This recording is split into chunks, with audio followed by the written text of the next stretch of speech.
मुझे तोड़ लेना बनमाली, उस पथ पर देना तुम फेंक, मातृभूमि पर शीश चढ़ाने, जिस पथ जावे वीर अनेक, जिस पथ जावे वीर अनेक। नमस्कार, मैं आपका दोस्त गौरव कुमार पाठक केवी स्टूडियो की ओर से आप सबों का स्वागत करता हूं। अभी हम बेगूसराय रतनपुर के पोखर के पास आए हुए हैं और आप देख सकते हैं शहीद ऋषि रंजन मंच जो हमारे बेगूसराय के लाल शहीद लेफ्टिनेंट ऋषि कुमार के सम्मान में यहाँ तैयार हुआ है।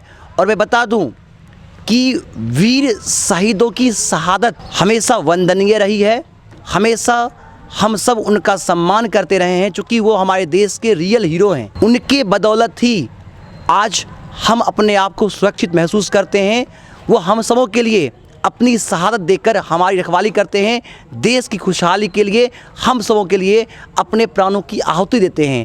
ऐसे वीर शहीदों को सत सत नमन है, सत सत नमन है, सत सत नमन है। मैं संपूर्ण जिलेवासियों की ओर से, संपूर्ण राज्यवासियों की ओर से, संपूर्ण देशवासियों की ओर से अपने बेगूसराय के लाल माँ भारती के सच्चे सपूत शहीद लेफ्टिनेंट ऋषि कुमार को भावभीनी श्रद्धांजलि देता हूँ, नमन करता हूँ। और मैं चाहूँगा कि उनकी कृति हम सबके हृदय में हमेशा जलती रहे और वो हमेशा अमर थे, अमर हैं और हमेशा अमर रहेंगे। तो इस नेक कार्य को जिन्होंने किया है वो हमारे पूर्व मेयर और जदयू के महाप्रवक्ता संजय कुमार जी के द्वारा किया गया है। और साथ ही साथ मैं बता दूं कि आज सोशल मीडिया के माध्यम से इनके द्वारा जो ये मांग उठ रही है कि शहीद के सम्मान में जो पथ निर्माण को लेकर, इस पर भी हम इनसे बात करेंगे। सबसे पहले सर बहुत बहुत धन्यवाद आपका, बहुत बहुत साधुवाद इस नेक कार्य के लिए, आपने इस तरह से जो शहीद का सम्मान किया है। देखिए, शहीद वो पूरे देश के लिए हुए ना, वो तो कोई पर्टिकुलर किसी न जाति के थे, न किसी गांव के, न किसी धर्म के। तो हम लोगों का भी फर्ज बनता है, हम लोगों का भी कर्तव्य है जो उनके लिए, उस परिवार के लिए और उस महान आत्मा के लिए कुछ न कुछ करने का। तो एक छोटी सी शुरुआत मन में आया, तो इस मंच को हम शहीद ऋषि रंजन मंच उनके स्मृति में घोषित किए हैं। और बेगूसराय नगर निगम के हम प्रशासक से भी लिखित में अनुरोध किए हैं जो उनके नाम से पथ नामाकरण भी हो, हरण महादेव चौक से लेके पटेल चौक तक के पथ का नामाकरण हो। हमारी धर्मपत्नी जो वार्ड नंबर 17 से पार्षद हैं, उनके द्वारा वो जो जीडी कॉलेज के पास बजरंग चौक है, उस चौक का नामाकरण वीर शहीद ऋषि रंजन चौक करने की मांग की गई है। तो इस तरह की मांग हो रहा है और हमें उम्मीद नहीं, पूरा विश्वास भी है जो बेगूसराय नगर निगम या जिनके स्तर से होगा, बहुत जल्द इस मांग को पूरा भी किया जाएगा। तो एक इस जो ये महंत सियाराम दास सरोवर है वार्ड नंबर 17 का, और यहाँ से हमारी धर्मपत्नी पार्षद के रूप में थी और अभी तो हम लोग निवर्तमान हो चुके हैं क्योंकि हम लोगों का समय पूरा हो चुका और चुनाव नहीं हुआ जिसके कारण, लेकिन जो भी कार्य है वो भी चल रहा है यथास्थिति। सर, मैं यहाँ देख रहा हूँ कि राष्ट्र के वीर सपूतों को समर्पित शहीद पार्क, यानी जो पार्क बना हुआ वो भी शहीदों को समर्पित है। और ऐसे तो बहुत सारे पोखर हैं हमारे ज़िला में, लेकिन इस पोखर की सुंदरता काफ़ी खास है और हमेशा रहता है। ऐसा नहीं है किसी छठ पर्व को लेकर, जब भी मैं इधर से गुजरता हूँ तो उसको इतना ही सुंदर साफ देखता हूँ। और मैं देखता हूँ कि लोग यहाँ घूमने के लिए भी आते हैं, खास करके युवा वर्ग को मैं यहाँ काफ़ी देखता हूँ कि हर्षोल्लास के साथ वो यहाँ आते हैं। तो ये जो पार्क बना हुआ है, यहाँ पर नए नए पौधे लगे हुए हैं और बराबर मैंने कुछ दिन पहले भी आपको देखा था, आप पौधा लगा रहे थे। तो इसकी सुंदरता को लेकर देखिए, एक तो जो भी सार्वजनिक चीज़ है वो साफ रहे, सुंदर रहे, ये मेरे मन में ऐसा लगता है। और सौभाग्य से मुझे इस बेगूसराय नगर निगम का सेवक बनने का सौभाग्य भी मिला था और लगभग 3.25 साल हम नगर निगम का सेवा भी किए। अभी एक पार्षद के रूप में लगातार लोगों का आशीर्वाद मिलता है, तो 10 साल से अपने वार्ड में भी सेवा दे रहे हैं। तो कहीं ना कहीं मन में एक जज्बा आ जाता है, जैसे हमारे जो सैनिक होते हैं उनको देश के प्रति जज्बा है, तो हम लोग जो हैं छोटा यहाँ जो रहते हैं अपने गांव घर मोहल्ला में, तो उनको हमको भी है जो हम अपने वार्ड के लिए कुछ करें, एक बेहतर जो लोगों को लगे जो ना ये एक बेहतर करने का प्रयास कर रहा है। और ख़ास करके जो देश के आज तो हम ये जो लोक आस्था का महापर्व है छठ, तो भगवान के रूप में तो बहुत लोगों को मानते हैं। जैसे हम भगवान शंकर हो गए, हमारे आराध्य भगवान राम हो गए, विष्णु हो गए, अनेक हैं, काली हैं, दुर्गा हैं, सरस्वती हैं, लक्ष्मी हैं, सबकी पूजा हम लोग करते हैं। लेकिन जो भगवान हमें दिखते हैं वो दो ही भगवान हैं। एक तो हम सूर्य भगवान को हर दिन देखते हैं और दूसरा भगवान वो हैं जो अपने अदम्य साहस और शक्ति के बल पे अपने कुर्बानी दे देकर हमारी रक्षा करते हैं और हमारे वो सैनिक होते हैं। तो जब उड़ी में 18 सैनिक शहीद हुए थे तो उस समय हम लोगों ने उन शहीदों के याद में वहाँ 18 पौधे हम लगाए थे, जो आज भी 18 पौधा वहाँ लगा हुआ है। तो इस तरह लगातार जब भी फिर बीच के दिनों में जब कोई भी शहीद होते हैं तो उनके नाम पर 1 2 4 5 पौधा यहाँ लगाया जाता है। तो उसी कारण आप देख रहे हैं जो आपके चारों तरफ आपको कहीं ना कहीं पौधा लगा हुआ मिलेगा। और ये भी 19 में जब वही उड़ी की घटना हुई थी, जब हमारे 18 जवान शहीद हुए थे, तो उन्हीं को हम लोग ये इस पार्क को समर्पित किए थे। 10/3/19 को ये पार्क शहीद पार्क बना था। और फिर इस मंच को आप देख ही रहे हैं, जो शहीद ऋषि रंजन मंच अभी हम लोग उनको समर्पित किए हैं उनके स्मृति में।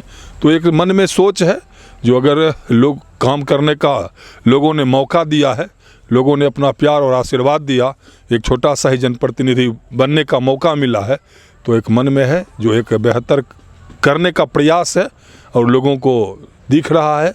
एक बेहतर तालाब आज भी अनेक समाचार पत्र में आया है, तो अच्छा लगता है। सर, आस्था का महापर्व छठ सामने है, जिसकी तैयारी चहुओर हो रही है। कोरोना का संक्रमण का खतरा अभी टला भी नहीं है और यह पर्व नदी घाट से जुड़ा हुआ है, इसमें बाहर से भी लोग आते हैं। तो इसको लेकर क्या तैयारी की गई है? क्योंकि आप एक जनप्रतिनिधि भी हैं और हमारे ज़िले के एक अभिभावकों में भी हैं, और यह पोखर काफ़ी खास है, यहाँ काफ़ी भीड़ होती है।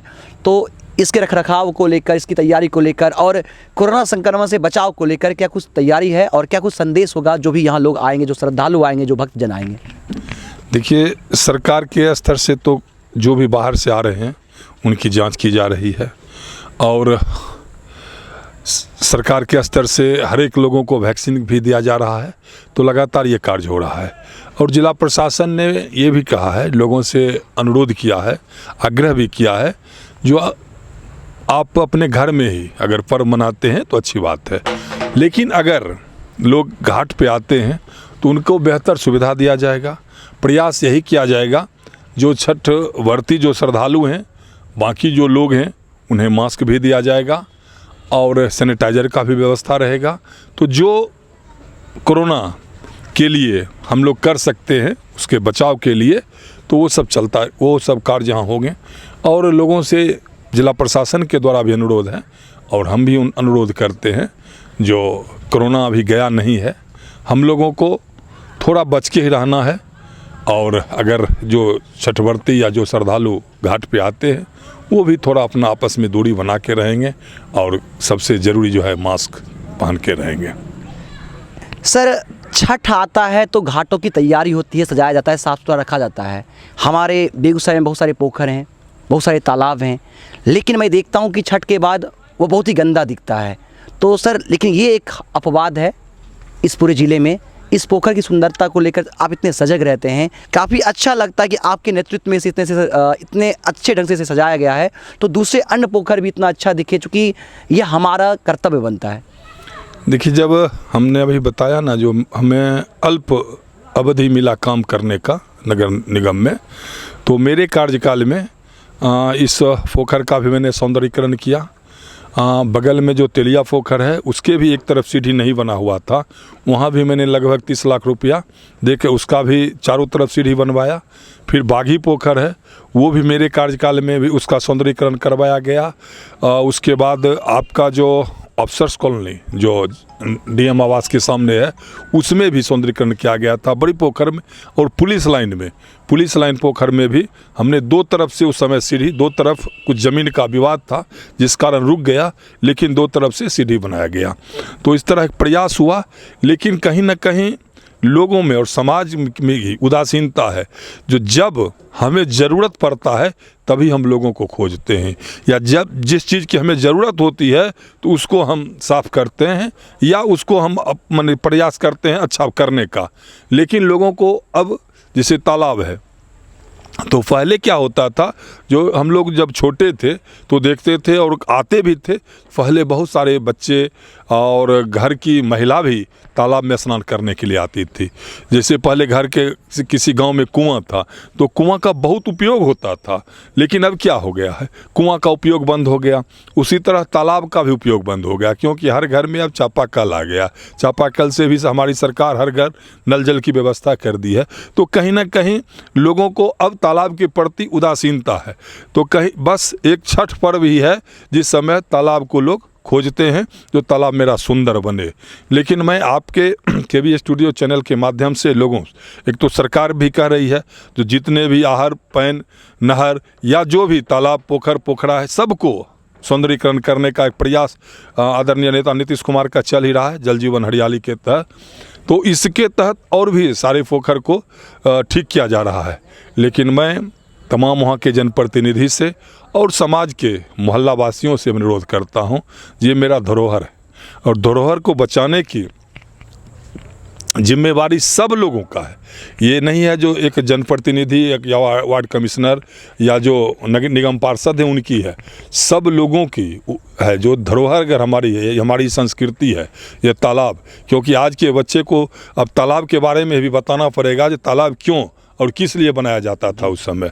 तो कहीं ना कहीं ये हमारी संस्कृति है और इस संस्कृति यही दिखाता है, जो भले हम अलग अलग हैं लेकिन उस दिन जिस दिन लोक आस्था का महापर्व छठ होता है, हम सारे आदमी एक साथ मिलके एक श्रद्धा के भाव से यहाँ आके भगवान भास्कर की पूजा करते हैं।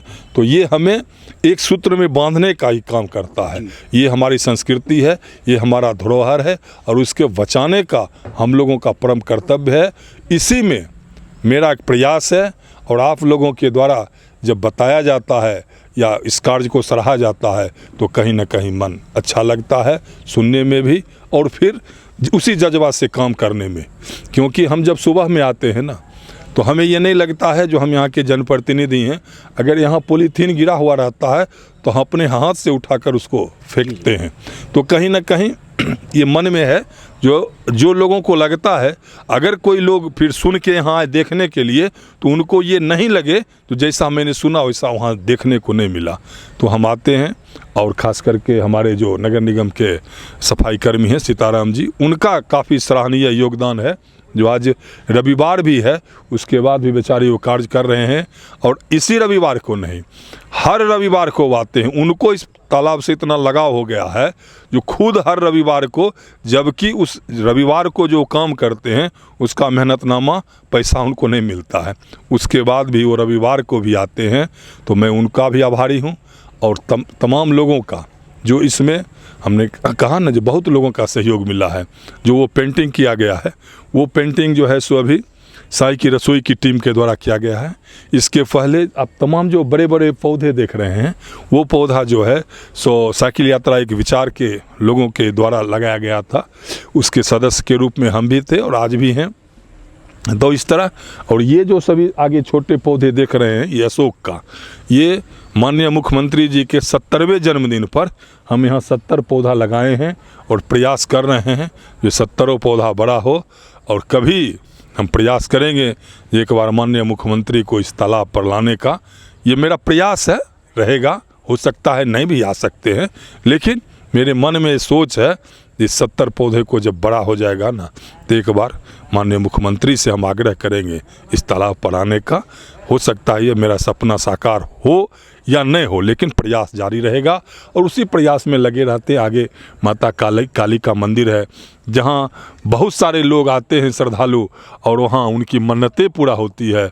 ऐसे श्रद्धालु जब आए थे, एक राजकुमार राजेश जी हैं जो पटना में एडवोकेट हैं और चमथा कॉलेज के जो प्राचार्य हैं अशोक बाबू, उनके छोटे भाई हैं। जब उनकी माता से मन्नतें पूरा हुई, उन्होंने जो मांगा, तो फिर बगल में वो माँ भगवती की मूर्ति का भी स्थापना किया है। तो इस तरह बहुत सारे लोग हैं यहाँ दानवीरों, ये बेगूसराय की धरती जो है ना, ये सांस्कृतिक धरती है। यहाँ हर लोगों में चेतना है, काम करने का जज्बा है, मदद करने का जज्बा है। और आज इसी कारण देखिए ना, जब हमारा शहीद बेटा जब मेरे घर को आया, तो जो व्यक्ति नहीं भी जानता था, नहीं भी पहचानता था, एक ऐसा हुजूम बना जो जीडी कॉलेज से लेकर सिमरिया तक हर आंख में आंसू लेके उस शहीद को श्रद्धांजलि देने का कार्य किया। तो यही बेगूसराय की पहचान है। बेगूसराय की यही पहचान है, जो हम भले जाति में, धर्म में अलग अलग बटे हुए हैं, लेकिन कोई जब बेगूसराय की आन बान और शान की बात आएगी तो हम सब एक हो जाते हैं। और यही आज बेगूसराय वासियों ने मैसेज दिया है। और हम आपके चैनल के माध्यम से फिर एक छोटा सा संदेश लोगों को देना चाहते हैं, जो 10 तारीख को, जिस दिन संध्या अर्घ है, तो उस दिन इसी मंच पे हम एक छोटा सा श्रद्धांजलि का आयोजन किए हैं। और उस वीर सपूत को यहाँ इस मंच पे, क्योंकि ये मंच उनके स्मृति में उनका नामकरण किया गया है, तो हम चाहते हैं, और संयोग से उसी दिन उनका ये द्वादशा भी है 10 तारीख को। लेकिन बृहत रूप में जो पूरे जिला के द्वारा जो श्रद्धांजलि दी जाएगी वो 13 तारीख को दिया जा रहा है, क्योंकि ये 2 दिन जो छठ पर्व है, तो इसके कारण बहुत सारे लोग उपस्थित नहीं हो पाएंगे और लोगों को लगेगा, मलाल रह जाएगा, जो हम अपने बेटा को, हम अपने सपूत को, हम अपने जो देश के लिए कुर्बान हुआ उस बेटा को श्रद्धांजलि नहीं दे सके। तो इसके लिए 13 तारीख को सेंट जोसेफ स्कूल के प्रांगण में श्रद्धांजलि सभा रखा गया है।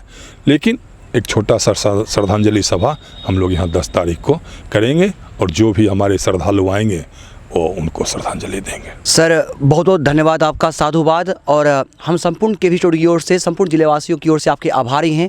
आपने जो एक नेक कार्य किया है, चूँकि वीर सपूत हमारी मातृभूमि के लाल और हम समों के भाई अब हमारे बीच नहीं रहे, लेकिन 23 वर्ष की उम्र में उन्होंने जो काम किया है, बेगूसराय के लिए भगत सिंह बन गए। और ऐसे वीर सपूत ऋषि रंजन जी को हमारा नमन है। और यह जिला ही नहीं, संपूर्ण देश उनका हमेशा ऋणी रहेगा। उन्होंने अपने प्राणों की आहुति देकर मातृभूमि की सेवा के लिए खुद की शहादत दी। नमन है, नमन है, नमन है। सर, चलते चलते इस आस्था के महापर्व छठ को लेकर सर क्या संदेश होगा? आस्था का महापर्व है, और इसमें तो किसी को कुछ कहने, एक हमें लगता है जो पूरे बिहार में, अब ये बिहार का संदेश तो माननीय जो हमारे राष्ट्रपति महोदय पटना आए थे, तो उन्होंने भी इस बेगूसराय के छठ की चर्चा की थी। और यहाँ से अब ये सिर्फ बिहार और राष्ट्रीय नहीं, ये तो अब अंतर्राष्ट्रीय क्षितिज पे छठ चला गया। तो और ये दिखता भी है, लोगों में यहाँ खुद ब खुद श्रद्धा है। हर एक दूसरे को लोग मदद करना चाहते हैं, हर एक दूसरे के साथ कंधे से कंधे मिलाकर चलना चाहते हैं। तो मैं लोगों से यही अपील करूँगा, जो ये लोक आस्था का महापर्व है, इस पर्व को आपस में एक भाईचारा के साथ, एक मिल्लत के साथ, एक सहयोग के साथ सब लोग हंसी खुशी मनाएंगे। और एक बार फिर मैं उस वीर सपूत के प्रति फिर श्रद्धा सुमन अर्पित करता हूं, जिन्होंने अपना इस देश के लिए सब कुछ न्यौछावर कर दिया। और उस परिवार को भी, उनके माता पिता को भी मैं धन्यवाद देता हूं, जो आपने ऐसा सपूत पैदा किया जिन्होंने पूरे देश में का नाम रोशन किया है। भले आज हम लोगों के बीच नहीं है, इस बात का मलाल है, इस बात का दुख भी है, लेकिन गर्व है जो उन्होंने बेगूसराय का नाम रोशन किया। हमारे मातृभूमि के सच्चे सपूत, हम समों के रक्षक और देश के रियल हीरो, जिनकी बदौलत हम देश में चैन की सांस लेते हैं, चैन की नींद सो पाते हैं और खुद को और पूरे परिवार को सुरक्षित पाते हैं, जो अपने देश के लिए हमेशा मर मिटने को तैयार रहते हैं। ऐसे वीर को सत सत नमन है, दिल से सैल्यूट है। आज बेगूसराय के लाल शहीद लेफ्टिनेंट ऋषि कुमार हमारे बीच भले ही नहीं हो, इस बात का हमें मलाल है कि अपने पिता का इकलौता संतान, अपनी माँ का इकलौता लाल, 2 बहनों का इकलौता भाई उनके बीच नहीं रहा। लेकिन हम सबको इस बात का भी गर्व है कि बेगूसराय के लाल ने पूरे देश की रखवाली के लिए, मातृभूमि की रक्षा के लिए अपने प्राणों की आहुति दी। हम संपूर्ण देशवासियों की ओर से उन्हें पुनः सत सत नमन करते हैं, उन्हें भावनीय श्रद्धांजलि देते हैं।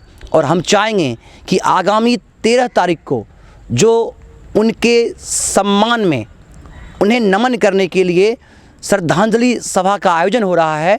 आप संपूर्ण जिलेवासियों से, संपूर्ण दर्शकों से मेरा अनुरोध होगा कि आप उन्हें भावभीनी श्रद्धांजलि अर्पित करने के लिए ज़रूर आएँ, वीर सपूत को नमन करें, क्योंकि हमारी आन बान शान उनसे ही है, वो हैं तो ही हम हैं।